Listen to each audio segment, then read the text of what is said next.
I'm Mary Manderfield, presenter, broadcaster, and yeah, single. And honestly, dating right now, it is chaos.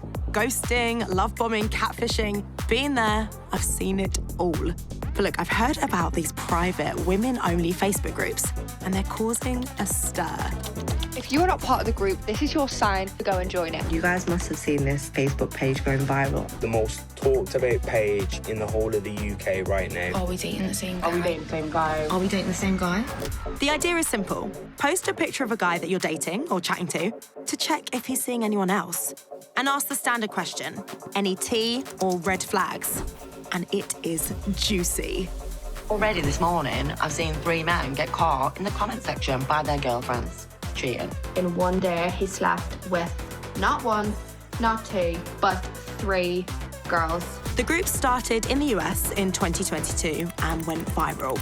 Basically, every major city has one. Across just the UK, over 1 million women have joined. But these groups aren't just about catching fuckboys and cheaters. I've discovered something way more disturbing. I'm about to spill some tea on the dark side. Women are using them to alert others to sexual predators.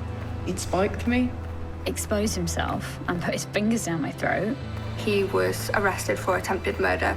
Only 4.2% of sexual offences in the UK end with a charge. And with the vast majority of these being against women, are these online communities replacing a system that is failing to bring women justice?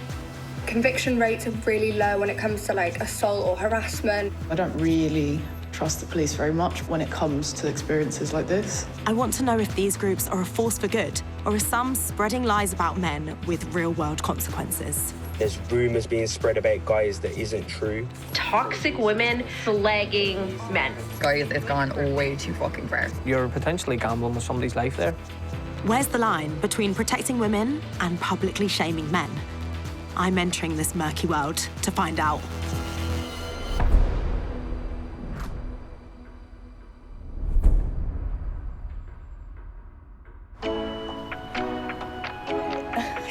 We've only seen one picture, guys. Let's give him a chance. Every single time. I haven't dated for a while, and I'm not gonna lie, it all seems like a bit of a minefield. Okay, one more. I'm intrigued already. Born in Germany, raised in Barbados. So I'm dipping my toe back into online dating with the help of my mates, Charlie and Chelsea. There is much more of a throwaway culture nowadays that's just churn people out constantly. But do you feel like there is this fear within dating apps that you just don't really know who you're dealing with? Totally. People can really deceive you. It's so easy for them to treat you bad and just disappear. I've heard about these Facebook groups. Are we dating the same guy? Yes. Have you seen Wild. Have I seen them? Have I used them? Honey, I've used it myself, and let me tell you, I found out things about guys that, yeah. Look at this post. Goes by the name of David, Matt, or Dan. Compulsive liar, cheater, knowingly spreading incurable STD. What's happening? This guy's married, this guy's using a fake name. This is ridiculous. Okay, I'm hooked. There's just thousands of people, every area of the UK seems to be covered. The groups are private, so before I can see the posts, my profile needs to be vetted by a moderator, to make sure I'm legit and not a man. And wow, okay, there are a lot of rules. Everything from not posting anything outside the group to no last names, don't share any personal information. It's about protecting women, not judging men, no false information about anyone, be civil. The discussion is constant. There are over 250 posts a day in that big London group, and thousands of posts daily across all other cities in the UK. Look, one post jumps out, and the comments are going off. The story? Basically my worst nightmare. I need to know more. The woman who made the original post agrees to meet up where her "Are we dating the same guy" journey begins, at Crazy Golf. For legal reasons, we can't reveal her identity, so we're calling her Jess. Hi, lovely to meet you. And you. How are you doing? Not bad, not bad. How are you? Yes, girl, we're not bad. We're not bad. Well done. Jess tells me about a guy that she matched with on Tinder. We'll call him Jamie. Tall, good-looking, he seemed like a real catch. Yeah, we like the same kind of music. We're both into sports. He was good with his communication, like talk all day, every day, to the point where I could see that this was going to be a relationship. But then there was a moment when it just changed. He'd ghosted me. He blocked me. I just thought he was mad. I remember going out one time with my little sister and she was like, just put his face in the group.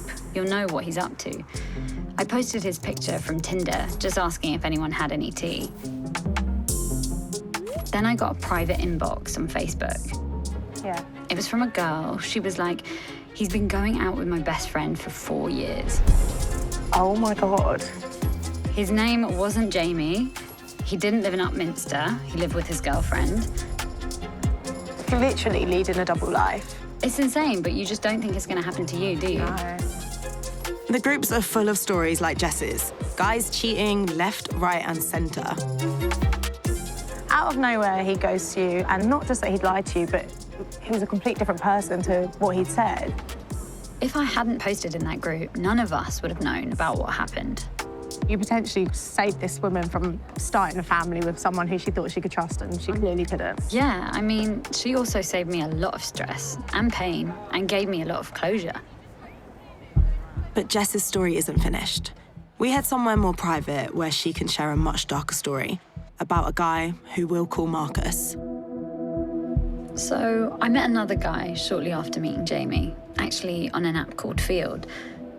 I just let him meet up with me for one drink outside the pub while my mates were inside the pub. He was just very pushy, quite demanding. No, I really want to kiss you, is what he said, but I don't want to do it here, and then led me down an alleyway. As soon as we got somewhere far enough away, he pushed me up against a wall and, exposed himself and put his fingers down my throat. I'm sorry, that's just so grim. I managed to make my excuses and walk back down towards the pub again, back where my friends were. So I assume you told your friends? Yeah, absolutely, I told my friends. I even reported him, actually, to the app. And then what? What did Field do? They responded to me, I think, just acknowledging my message. But I also don't know what's happened with what I have said, so he could still be there. Field's policy doesn't say if it discloses the outcome of investigations to the reporting party, so Jess doesn't know if Marcus is still on the app or not. Do you think someone like Marcus is using other dating sites? I know that from what I have seen and what I've heard from other girls. We investigated how easy it is for banned users to hop to new dating apps or just make a fresh profile, and turns out it's simple. A quick Google pulls up endless forums showing you how. So Marcus could easily be bouncing from app to app. So what did you do next? I put his face in the group, just, I guess, as a warning. And it was incredible, the amount of people that commented on that post, saying that he'd done similar things and worse things. How many people came forwards? Over 10 girls. 10? After the assault, Jess also reported Marcus to the police, but they said they didn't have enough info to pursue her claim and the case was closed. Do you feel like there's almost more power in Facebook groups like this than you might get from the police? Yeah, 100%. It's quicker. Yeah. It's less intimidating. You can be anonymous. There's a support system. It felt good to be able to have a platform to share that information so people are aware. I used to read some of these posts on the Facebook groups and think it's just gossip. But look, I've just spoken to Jess and it's serious. You know, she's told me that she was sexually assaulted by someone and that without this network on the group, she wouldn't have found out that she wasn't the only victim. Some of these allegations posted, they're more than just cheating or gossip. They're really serious. I've decided to get in touch with the other women who commented on Jess's post. 2 women respond and agree to speak with me anonymously. They tell me they both matched with Marcus on different apps and alleged they were sexually assaulted by him. Neither went to the police. Instead, they shared their stories about Marcus on the group to warn others. Jess's was just one post about one guy on one of the dozens of Facebook groups in the UK. How many other stories are out there? I need to find out. So I'm going to hit record.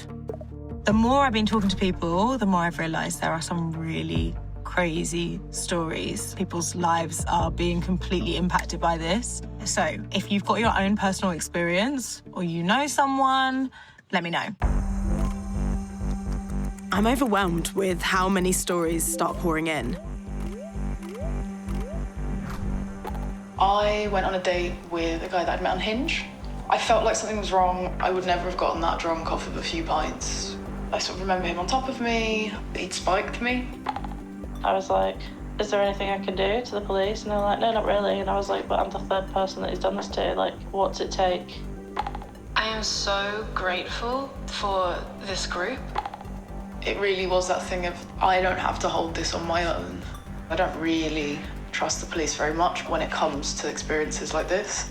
When I told him to stop, he wouldn't. I'm happy that I'm not murdered.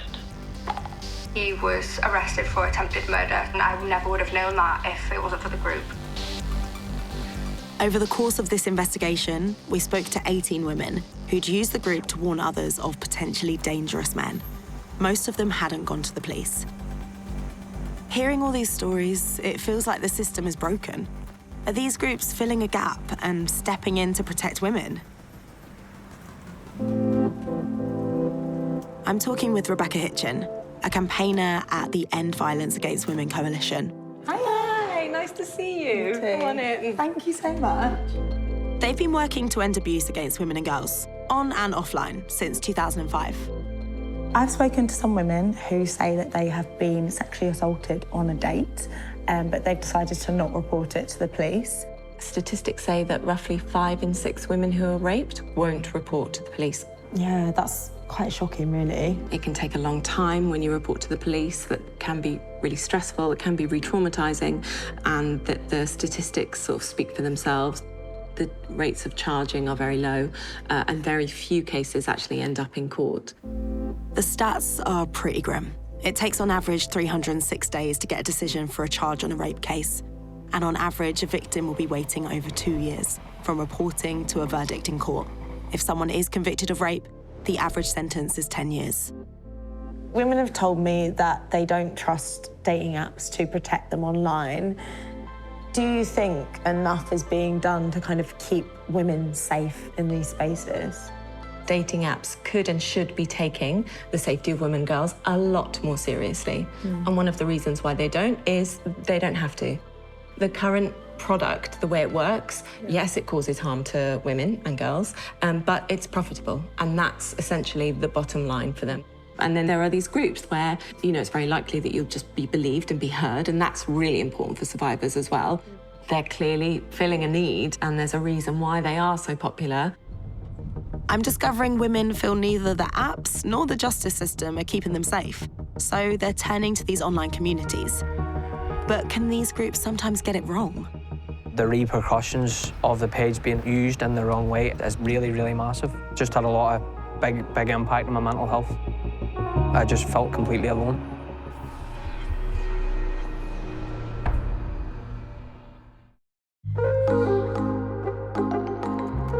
We're going to a bar in South London. I don't know why I feel nervous. I'm digging into the world of Are We Dating the Same Guy and heading to meet some other singles at an in-person dating night called Thursday. One snake and one heart. Because look, I'm open to love, but I also know what we're looking out for. So I think it'll be interesting to find out from all these singles who are like actively dating, do they know about the group? Are they in the group? And basically see what their thoughts are on it.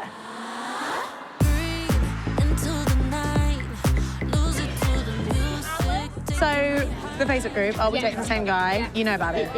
I've seen so many people posting it. A dating profile, you could be like catfish so easily. I love to just read all the comments. Yeah. You want some validation that they're actually a normal person. It's like girls having girls' backs. Really holds a mirror up to like men. Like, there's a reason why we feel we need to do this, because we feel like it makes them safer, more comfortable. The women I've spoken to tonight totally agree with the groups, but the guys I meet make me realise maybe it's not so simple. It's a sad sign of the times that these groups that you mentioned exist. And the fact that it's anonymous, I think, is quite bad. Yeah. So anyone can say anything. It's like murder talk.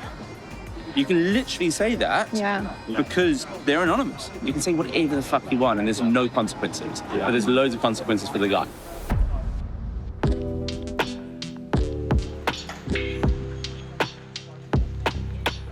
So the singles night was interesting last night. I did have a lot of fun.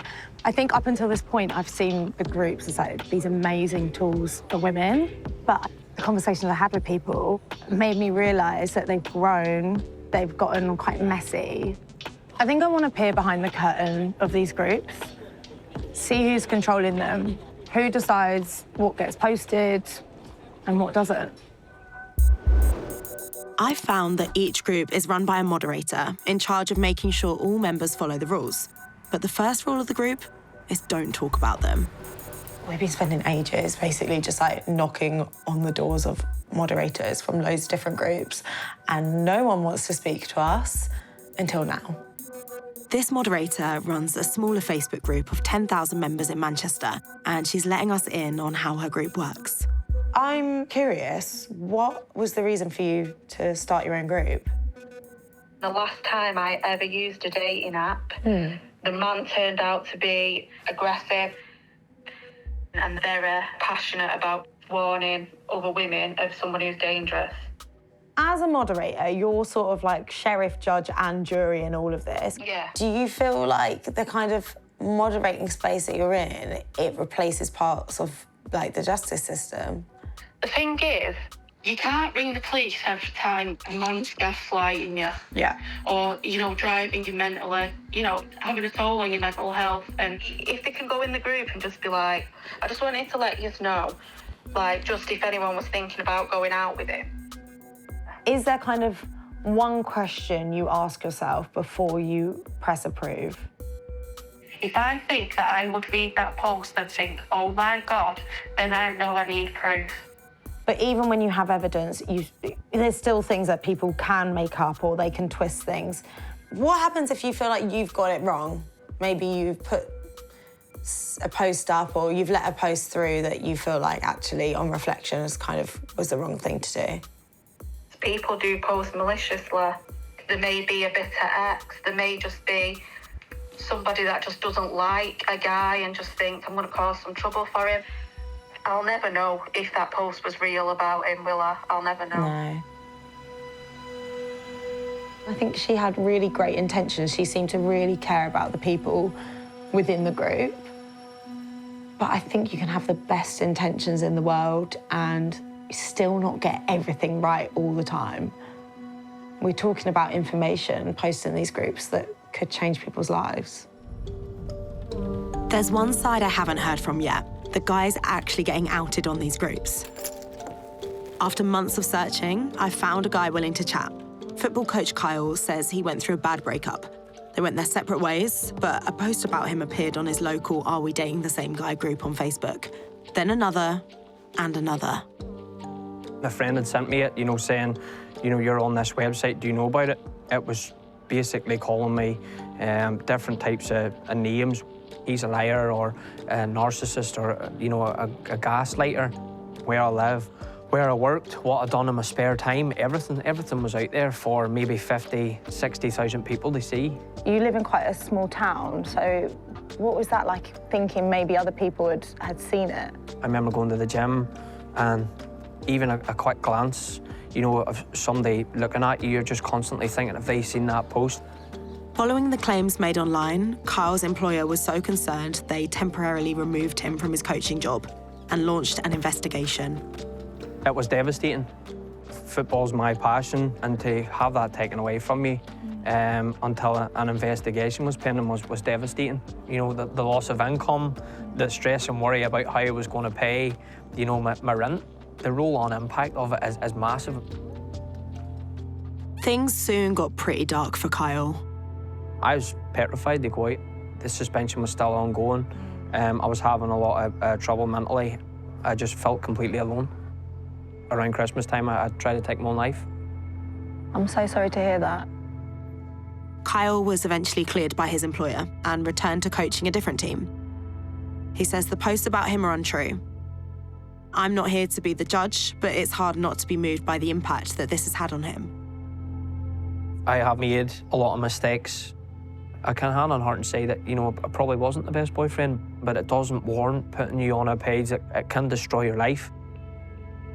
What were your thoughts towards these kinds of groups, and has that changed now? I think it's, for people, it's just entertainment. I really do. You're potentially gambling with somebody's life there. I've just seen someone whose life has been completely altered. He's been through a lot. It's like, I'm all for keeping women safe. It makes so much sense. It's put me in a position now where I realise, like, this is bigger than I thought it was. And now I've discovered some men have struck back, creating their own group chats in retaliation. Are we dating the same girl Telegram group chat? This group chat got dark. Are we dating the same girl groups have been cropping up on Telegram, a messaging app renowned as a safe haven for secretive activity. When does this actually become more of an escalated crime? We've gained access to some of the comments on these private channels, and it gets ugly fast. They've posted the girl and then shared her mobile number and just encouraging people to spam her. She's a slag, slut, slag. We've identified loads of intimate images that don't look consensual. The comments are relentless. This girl looks like rape material. So much talk about, like, leaked videos and police can't get involved, police can't do anything. This has just gone to another level, like, this disgusting. The Facebook groups of Are We Dating the Same Guy felt like this Wild West where anything could be said and some things took it too far. But then these groups, so much of it's criminal. I asked Rebecca what she made of the Are We Dating the Same Girl Telegram chats that we've discovered. These groups where men are coming together to share images, sexualised images, intimate image abuse of women who they may have dated or may have interacted with. That is criminal behaviour, that's illegal. Intimate image abuse, or revenge porn, is now a priority offence under the Online Safety Act, carrying sentences of up to 2 years. The origins of these men's groups seem to be rooted around trying to find ways to embarrass, silence, humiliate women, or somehow increase their own standing within the groups. They're not used in the same way, I guess, as the women's ones are. The sort of origins of those groups for women were about their own sense of safety and also sharing information about, you know, people who have been harmful or dangerous. The intention of the women's group is trying to solve something, but there's so much to solve. The criminal justice system should be much better and work better for women and girls, but there should be other avenues as well. So, like, yeah, being able to report it to the dating app and know that it will be taken seriously and know that there will be effective action taken against the perpetrator. I'll be real with you. At the beginning of all this, I thought it was just about gossip. But it turns out, for loads of these women that I've spoken to, these groups are a lifeline. But my word, are they messy. Women need spaces where they feel comfort, they feel community, and where they know that their stories are going to be believed. And look, we've had spaces like this throughout history, and we have them now on Facebook. They're not perfect, but they're so popular, and I think that shows they are needed. I'm actually going on a first date tonight, and I hope it's a guy I never have to post in one of these groups. Look, they exist. They're like the last line of defense for a system that has historically failed women and men. So what do we do? What do I do? Wish me luck.